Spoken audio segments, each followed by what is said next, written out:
নমস্কার বন্ধুরা, আমার চ্যানেলে নতুন আরো একটি ব্লগে তোমাদের সবাইকে স্বাগত জানাই। তোমরা এখন যে ভিডিওটা আমার দেখছো সেটা হচ্ছে কুম্ভ চলাকালীন।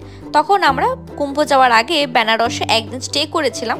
বিকাল দিকে আমরা বেরিয়ে পড়েছিলাম মন্দির দর্শনে, সেই সঙ্গে একটি নৌকা বিহারও হয়ে গেল। বেনারসে গিয়ে বাবা বিশ্বনাথের দর্শন করেছি।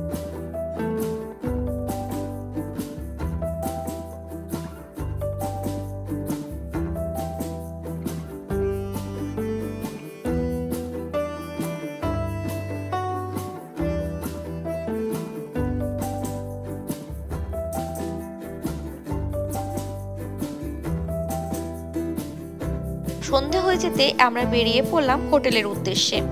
বাড়ি ফেরার পথে রাস্তার ধারে বেশ ফুচকা বিক্রি হচ্ছিল, তো ভাবলাম এখানে বেনারসের ফুচকাটা একটু খেয়েই দেখা যাক কেমন খেতে।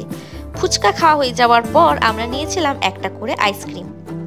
আমার সাথে ছিল মাম্পি, আর মাম্পি কি সব চুড়িদার নাকি কিনবে বলছিল, তো সেই জন্য আমরা একটা দোকান দেখে ঢুকে পড়েছিলাম। কিন্তু এখানে চুড়িদার সেরকম পাওয়া যায় না।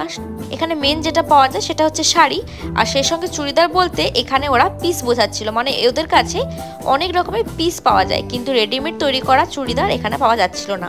আর বেনারসের বেনারসি তো বিখ্যাত, সেটা নতুন করে বলার কিছু। দেখো, তোমাদেরকেও দেখিয়ে দিলাম কিছুগুলো বেনারসি শাড়ি।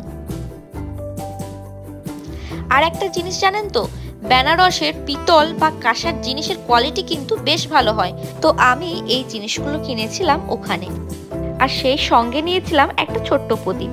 আর এই ঘটের মতন যে জিনিসগুলো দেখতে পাচ্ছেন, সেই জিনিসগুলো মন্দিরে দুধ, গঙ্গা জল এই সমস্ত নিয়ে যাওয়ার জন্য একদম পারফেক্ট। জিনিসটা দেখতেও কতটা কিউট দেখুন। আমি তো আগেই বললাম যে এখানে প্রতিটা জিনিসের কোয়ালিটি কিন্তু বেশ সুন্দর।